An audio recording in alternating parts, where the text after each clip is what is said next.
के मेहमान आए तो वह उस कमरे से बाहर ना निकलें। अमीना बी खामोशी से अपना सामान लेकर उस अंधेरे कमरे में चली गई। उनका दिल खून के आंसू रो रहा था। वह सोचती कि क्या यह वही साजिद है जो बचपन में मेरे आंचल में छुपकर सोता था? क्या यह वही बेटा है जिसके लिए मैंने अपनी जवानी और अपनी जिंदगी कुर्बान कर दी? लेकिन वह अपनी जुबान से एक हर्फ भी शिकायत का नहीं निकालती थी। वह मुसल्ला बिछाकर अल्लाह के सामने रोती और अपने बेटे की हिदायत के लिए दुआ मांगती। वह सोचती कि शायद मेरा बेटा किसी दिन समझ जाएगा। लेकिन साजिद तो जैसे किसी और ही दुनिया में खो चुका था। घर में बड़े बड़े पकवान बनते, लेकिन अमीना बी को कई बार रात का बचा हुआ रूखा सूखा खाना दिया जाता। नौकर भी अब जरीना के इशारों पर चलते थे और अमीना बी की कोई इज्जत नहीं करते थे। वक्त ऐसे ही गुजरता रहा। फिर एक दिन जरीना ने घर में एक बहुत बड़ी पार्टी रखी। शहर के सारे बड़े और नामवर लोग उस पार्टी में आने वाले थे। घर को किसी महल की तरह सजाया गया था। तरह तरह के पकवानों की खुशबू से पूरा घर महक रहा था। जरीना ने एक बहुत ही कीमती लिबास पहना था और वह अपने मेहमानों की खातिरदारी में लगी हुई थी। साजिद भी अपने बड़े बड़े क्लाइंट्स के साथ हंस हंस कर बातें कर रहा था। रात काफी हो चुकी थी। बाहर बहुत तेज ठंडी हवाएं चल रही थी। अमीना भी अपने उस छोटे से अंधेरे कमरे में भूखी प्यासी बैठी थी।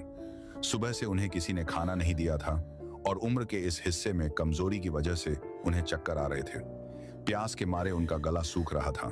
उन्हें लग रहा था कि जैसे उनकी जान निकल जाएगी। उन्होंने सोचा कि शायद नौकर काम में बिजी हैं और पानी देना भूल गए हैं। मैं खुद जाकर किचन से पानी पी लेती हूँ। अमीना भी अपनी लाठी के सहारे कांपते हुए कदमों से कमरे से बाहर निकली।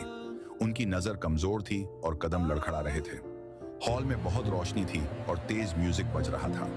लोग हंस रहे थे और शराब के जाम टकरा रहे थे। अमीना बी दीवार का सहारा लेते हुए धीरे धीरे किचन की तरफ जा रही थी। तभी एक अमीर मेहमान की नजर उन पर पड़ गई। उसने जरीना से पूछा कि जरीना, यह बूढ़ी औरत कौन है? क्या यह तुम्हारे घर की कोई पुरानी मासी है जो इतने गंदे कपड़ों में यहाँ घूम रही है? यह सवाल जरीना के लिए किसी तमाचे से कम नहीं था। उसका गुरूर तिलमिला उठा। उसे लगा कि उसकी सारी इज्जत उसके दोस्तों के सामने खाक में मिल गई है। जरीना गुस्से से लाल हो गई और वह तेजी से अमीना बी के पास गई। उसने सबके सामने अमीना बी का हाथ कसकर पकड़ा और उन्हें खींचते हुए एक तरफ ले गई। उसने बहुत ही कड़वे और जहरीले अल्फाज में कहा कि आपको शर्म नहीं आती बुढ़िया? मैंने कहा था ना कि जब मेरे मेहमान आए तो अपने मनहूस चेहरे को लेकर बाहर मत आना। आपने आज मेरी सारी इज्जत मिट्टी में मिला दी। साजिद भी यह सब देख रहा था। वह दौड़कर वहां आया। जरीना ने साजिद से कहा कि बस साजिद, आज फैसला हो जाना चाहिए। या तो इस घर में यह मनहूस औरत रहेगी या मैं रहूंगी। मैं अपने दोस्तों के सामने रोज रोज यह तमाशा और शर्मिंदगी बर्दाश्त नहीं कर सकती। तुम अभी के अभी इसे इस घर से निकालो, वरना मैं हमेशा के लिए यह घर छोड़कर जा रही हूँ। साजिद के दिमाग पर उस वक्त दौलत, शराब और अपनी बीवी की झूठी इज्जत का ऐसा भूत सवार था कि उसने एक पल के लिए भी नहीं सोचा। उसने यह भी नहीं सोचा कि जिसने उसे पैदा किया है, जो उसके वजूद का सबब है, उसे वह कैसे निकाल सकता है। दिसंबर का महीना था। बाहर कड़ाके की ठंड पड़ रही थी। बर्फीली हवाएं जिस्म को चीर रही थी। रात के 12 बज चुके थे। साजिद ने अपनी बूढ़ी मां का हाथ पकड़ा। अमीना बी की आंखों में आंसू थे।